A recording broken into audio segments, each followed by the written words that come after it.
Welcome to the Lemons and Pineapples podcast. I'm your host, Emma O'Brien, personal development coach, heart math practitioner, dog photographer, and entrepreneur.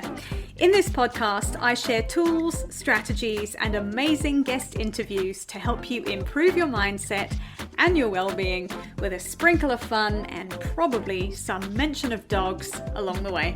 So without further ado, let's squeeze the day. Hi folks, welcome to episode 48 of the podcast. Today my guest is Paul Wrightson and we're talking about men and how they carry and often hide their stress. First up, a bit about Paul. Paul lives and breathes by his mantra, live fully now.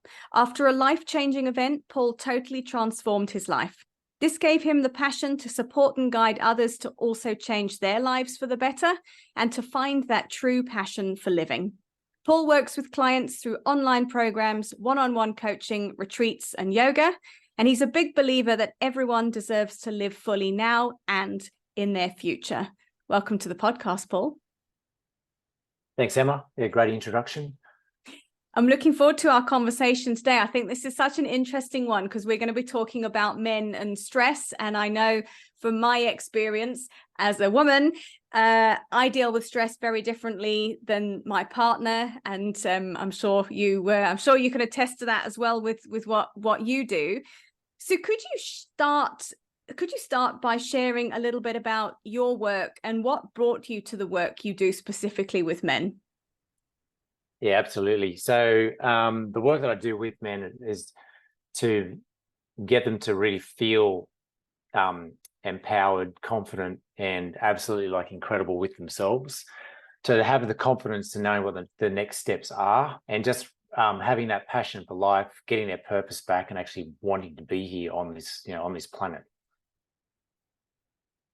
Okay, I mean that's quite heavy, I think, with what you're talking about there.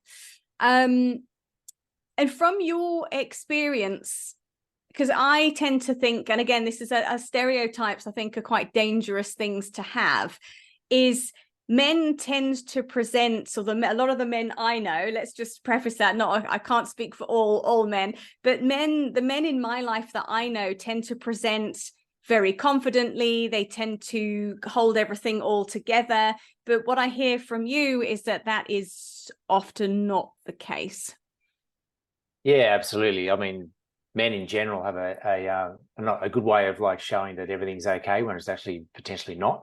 Mm-hmm. So that's going back to one of the first questions about how I got here, and a bit about my backstory. So I used to be in a stressful corporate job, a relationship that I wasn't connected in or connected to, living the daily life, doing the mundane things, getting up, going to work, coming home, doing the same thing over and over again, thinking that was just normal, normal to have a disconnected relationship, normal to be stressed in a job, which then carries into the relationship, of course, and thought that was normal. So it wasn't until I had a bit of a shake-up, or massive shake-up, that I took action and then started to work on myself to realize that that's way from far of where we're supposed to be as a being, male or female or whatever. And that's when I realized there was a big hole in a gap where men look upon themselves, and also from other people as well, relationships or whatever it is, to be a certain role model, and then stick with that, and that's just it. And then it's that causes massive has big impact on men internally, and then also obviously that just flows out externally as well. Yeah, and why do you think it is, as a society, we expect men to look like they've got everything together all the time? Because my intuition on it is that often men feel like they have to hold it all together because they'll, I think often little boys are told big boys don't cry and that kind of thing. What's your take on that? Yeah, look, I was brought up in that sort of environment. The town that I was brought in is a big surfing, beer culture, or drinking culture. Not saying that I didn't delve in that. I was definitely a surfer and definitely did the beer thing, but it's it's more around the attitude with that. So, comments like, it's definitely in Australia, toughen up, or, the one about the crying thing, big boys don't cry or men don't cry, all that sort of stuff I didn't understand, I guess, until I started to work on myself. But that's like, absolute crap. And, we have feelings as well as everyone else has feelings. So it's breaking down those stigmas and ideas that people have, and especially like men have on themselves, that they've got, take the pressure of the world on their shoulders to succeed in life. And it's, that's far from the truth. Yeah, and it's so interesting because I think from a female perspective, there's often a bit of a stigma with women who are overly emotional. Women are often told to not be overly emotional. Don't be, don't be difficult. Don't be, don't be emotionally unstable. And I think it's we as a culture and as a society and as a collective of humans seem to be frightened of emotions and frightened of people expressing them. And I'm curious as to why you think that might be. Yeah, I mean, it's the saying, isn't it? Men usually say, toughen up, and then men potentially say to a female, get over it, or why you're taking things to that extreme, whatever it might be. It's I think it's been carried on for generations and decades, generations, and it's time now to actually, for us men as individuals, not relying on anyone else, like we have to take responsibility to actually rise up above all that, and taking ownership, responsibility, and action to actually change that. Because if we don't change it, like it's going to be very difficult as a society to change. Yeah, and it's this piece of emotional regulation, which is effectively what we all need to be learning to do when it comes to personal growth work, is how do we do that? Because if we're better able to regulate and understand our own emotions, we are far less likely to have some outburst out of nowhere, which is what tends to be labeled as, unstable, or, especially for women, crazy, or I don't know. And I think it's being able to understand how we're feeling on the inside so we can articulate it to the people around us more effectively. Yeah, absolutely.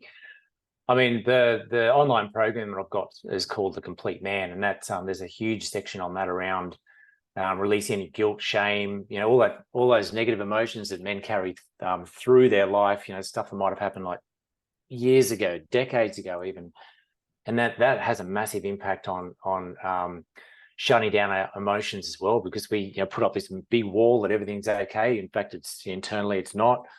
And until we recognize and have the tools, especially in the guidance and support, to actually be able to accept that things did happen and just to move on from those, like learn from them, accept it and then move on and learn. And obviously, learn, like I said, it's one of those things that, if we as men carry those emotions through, we can't grow. Like it's just in this stagnant stage, and it's always very difficult to share when we're in that space. Yeah, I think big heavy emotions like guilt and shame, and I think deep sadness, which is often behind those things, they're very heavy, and they take a lot of energy to kind of keep them contained, which I think starts to play in relationships when men are disconnected from partners, because actually they're so consumed with holding everything in and keeping it kind of neat and tidy that there isn't much to give out for somebody else. When it comes to men and stress, what are the signs that a man is stressed out and is really trying to kind of keep it tucked in? Shutting down's a big one, not opening up. I mean, we're, as a society, we're pretty good at doing that. The old saying, I'm just going to my cave or going to the man shed or whatever it might be that is important to do that, of course. But there's got to be a balance as well. Overworking, a bit long hours, but more from a relationship area. I guess it's really that shutting down, not sharing, how they're feeling, not opening up any communication, drinking too much, all that sort of substances and stuff or whatever it might be. If that increases, there's something going on, like absolutely, or if they're working long hours and they're coming home, there's no time for the family, there's no balance there either. So, but from an emotional point of view, it's really that, it's just, actually years ago, I watched this Zig Ziglar as part of a work sales training with Ed, and he's got this saying, don't kick the cat. And it just stuck with me. I probably watched that maybe 20, 30 years ago, and it just stuck with me all the time. It's, it's what that means is that if you're stressed and you come home and you take it out on the nearest or the closest person, usually it's the partner or the children or the whatever, just don't kick the cat if you're stressed. And that's one of the things that I've carried through my entire life since I heard that, because it's so important and that's where it usually happens, is that we take our stress and our negative emotion out on the closest person that we love the most, and that's the unfortunate thing. So that's a massive sign if that's happening. Yes, and I think it can be very easy if you're on the receiving end of that to think maybe it's something personal about you, and then of course it sends a relationship into a slow downward spiral into the drain, and that's very hard. And I think as a partner, it's quite difficult, because when you're in a relationship with someone, it's a two-way street. We should be supporting each other in a relationship, but it can be very hard, I think, if you've got a man who is overworking, who's very stressed, who you don't get your emotional needs met by. I guess it becomes just a slow retreat from each other in that scenario. Yeah, absolutely. I mean, it really takes one person to break that pattern, because it will just be a spiral down. Supporting someone who's in stress can be challenging as well, especially if the other person is, in a busy job or whatever, or there's children involved, or busy life, which we all do. So it's being patient with someone's a huge thing. But what I coach and support men with, we can't rely on anyone else to make us happy. We can't rely on anyone else to, provide something that's going to make us less stressed. We actually have to take the action to do that on ourselves. Certainly as a partner or in a relationship, the other person can support through that process. But until we take action, because a lot of men come to me and they're, she's not making me happy, or, I'm just feel stressed when I'm around her, even, that's when it's almost you got to have a mirror up and have a good hard look in the mirror, and look into why that is happening. And, we've got to take responsibility for that, because nobody else can. Yeah. So what are some ways as a partner, if you were in a relationship with a man who is exhibiting these signs of stress, deep down, it's not a kind of a you problem. It's, you've got a man who's coping with overworking. I mean, I think things like when you start having heavy drinking and things getting involved, I think it gets more complicated. What are some ways that you can start to help that man feel seen, heard, and to support them to come out of that cycle that they're stuck in? Big questions, aren't they? I mean, it's being there for support and just listening is a good one. The other thing that just came to mind then is people say, "Oh, we're not having any quality time together." And that doesn't mean spending, 6 hours together in front of the TV or whatever it might be. It might be 5 minutes, just eye contact and just listening to the other person, giving them that space to actually share. So creating a safe space is a huge one. So for us men or anyone, it's, if we don't have a safe space, we're not going to share anything. It'll just be that, shut down or come up, the barriers, or, the wall will come up again. So it's really just being patient, but having that honest conversation, how it's, potentially affecting the relationship. How can I support better? Booking a time maybe to have that quality time together, to really tap into, to check in on how each other are going. if that doesn't happen, it'll just continue, as you said, and it'll just be a spiral down, because there's not that that energy connection, but also the emotional connection as well, which is definitely what both parties need in a relationship. Yeah, and I think that I think it takes great courage to have those difficult conversations, because I think often people with their conflict styles, lots of people are very conflict averse, and I think, and I say we because I know I've done it, avoid difficult conversations because you're never quite sure what the outcome's going to be. So I think from my own personal experience in previous relationships, when you've got a man who's shut down, there's always the worry that you're going to start that conversation of what's happening and why are you behaving the way you're behaving, what's going on. And I think there's always the worry that they're going to turn around and say, actually, it's you and I'm done. And I think that's why people tend to avoid these difficult conversations and allow things to spiral out of control. And fundamentally, if you don't address it, the relationship is done anyway. Yeah, I'm a huge believer if the relationship's done, to move on. We were on this earth once, and that's the big thing. If the relationship is worth going for and worth keeping, obviously both parties have to make an effort for that to happen.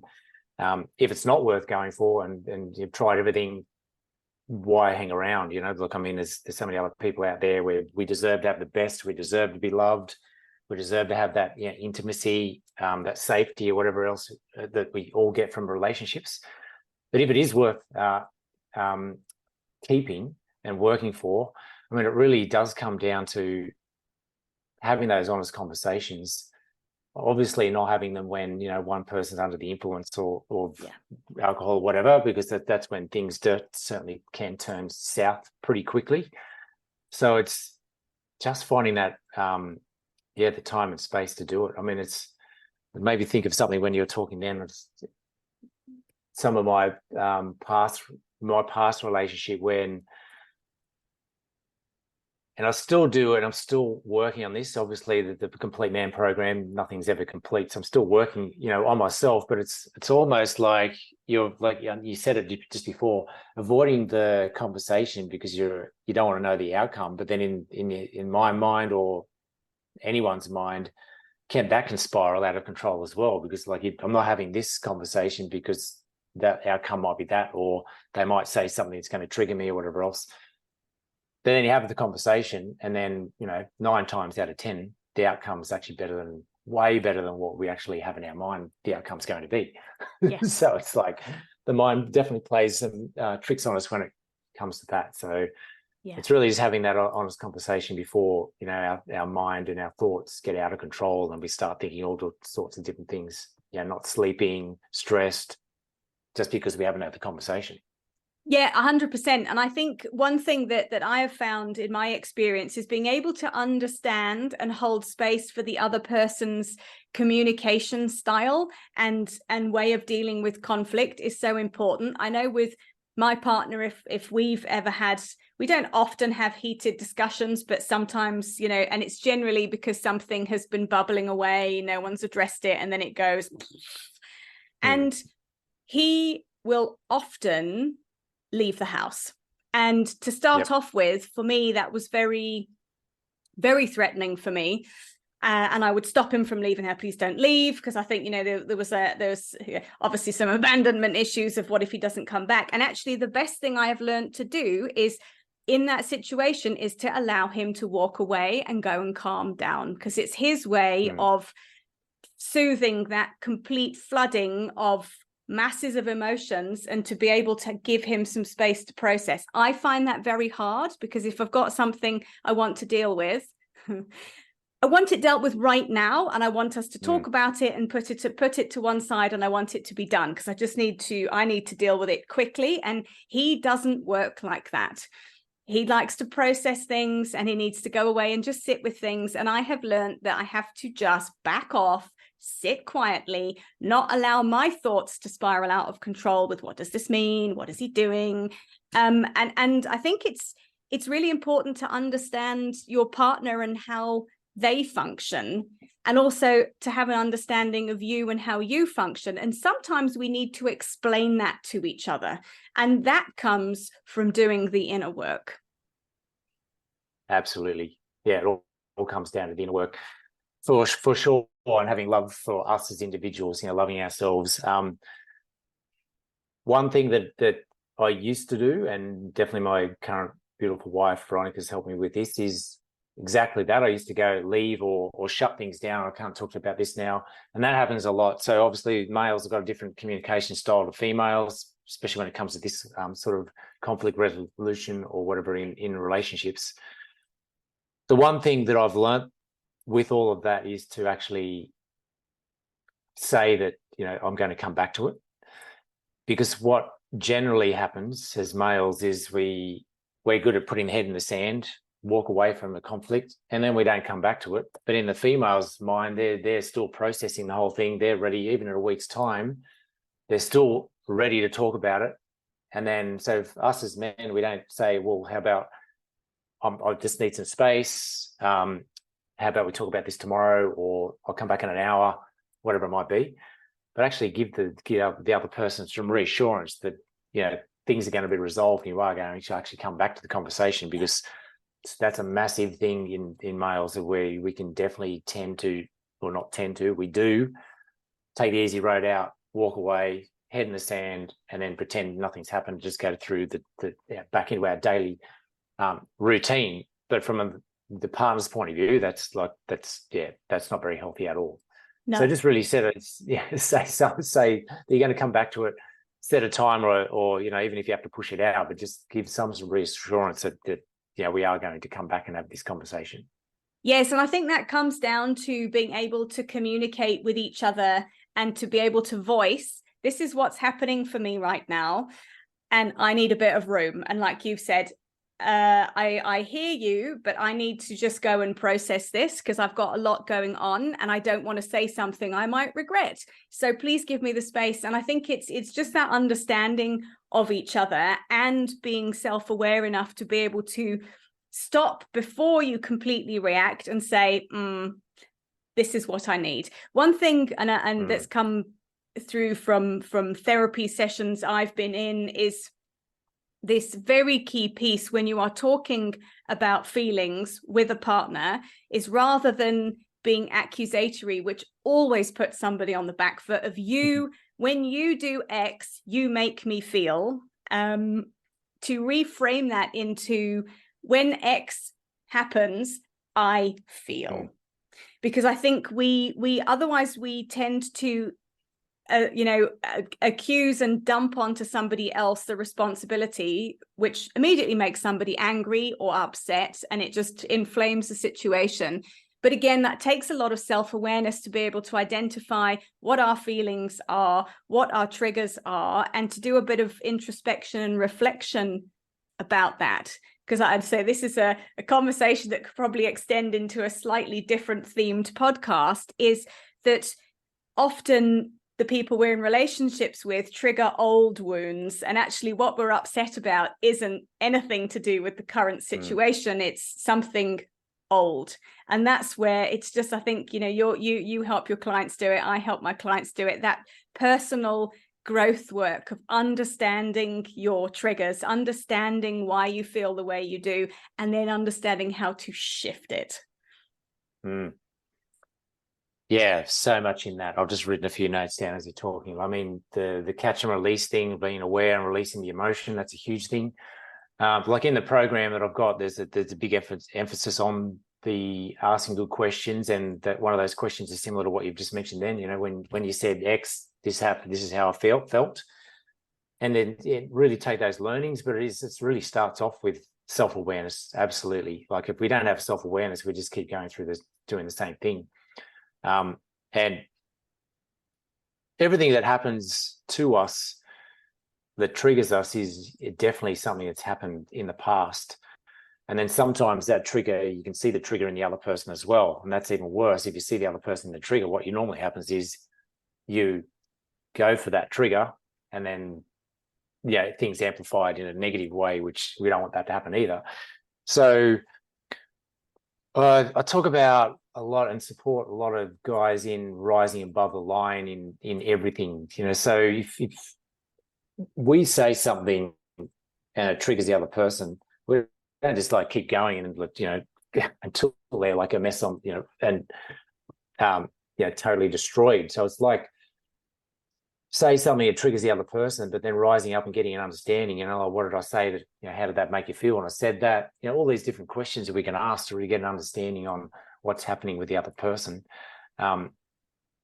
If two people are below the line and then just continue negative, like I call it the point system, I wash the dog, therefore I should be able to, whatever it might be. And that happens in men with men, like so much, especially when it comes to sex. I did, 6 loads of washing, whatever it might be, did all the housework. And then now I expect whatever to happen in the bedroom, whatever might happen. I mean, that's far from reality. Yeah. I mean, it might happen in, porn or whatever else, but I mean, and that's a huge issue as well, because it shouldn't be a point system. It's good. You're in a relationship. It's a team. So until men understand that it's actually a team and we're working as a team and not like targeting the other person or emotionally bring them down if we're feeling down, I mean, that's a spiral that's going to continue going down as well. I mean, we've got to catch that, rise above it, and then, look at our own self and what's actually happening inside us and what's triggering us. Yeah, and I think this is so important, this getting rid of the point scoring system and the other thing of mind reading, of like you say, I did X and I'm assuming because I did X, you should know to do Y. Yeah. And it's not communicated. I've done the dishes, please could you unload the dishwasher? I loaded the dishwasher, could you please unload it? And there's these hidden resentments because somebody didn't magically know you had an expectation. And this comes back to communicating clearly. So we have fun and games in my house of who does the cooking. So I am not a woman who likes to spend much time in the kitchen. So, and it's very interesting. And this has been something that we have worked really hard on understanding with each other. So I had a problem for quite a long time of thinking that the engineer was expecting me to be all wifely and cook him a meal every night.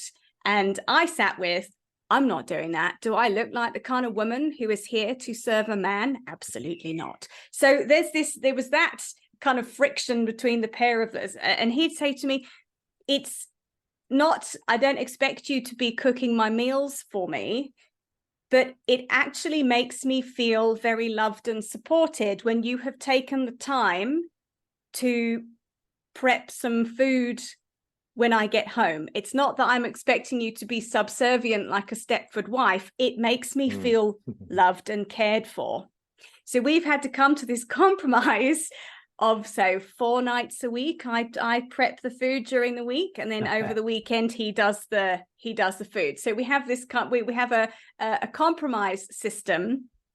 And it took me, and it's funny, isn't it? It took me a while to click with this, that actually it's how he feels cared for by me when I make an effort to make some food. I have given him food poisoning twice, but I think that's probably, not on purpose. Yeah, so I'm sure that's not your cooking standards. And the thing is, I'd made a really big effort to make chicken in a red wine sauce, and it made him ill. And anyway, so it was.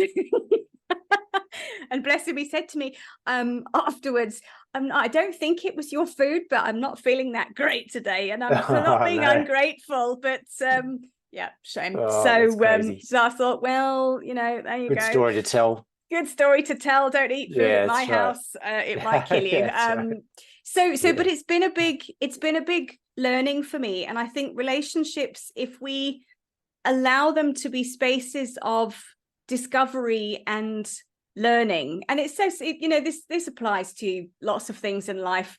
If we look at things, failures, I'm using air quotes, folks, here, failures as an opportunity to learn, you get better.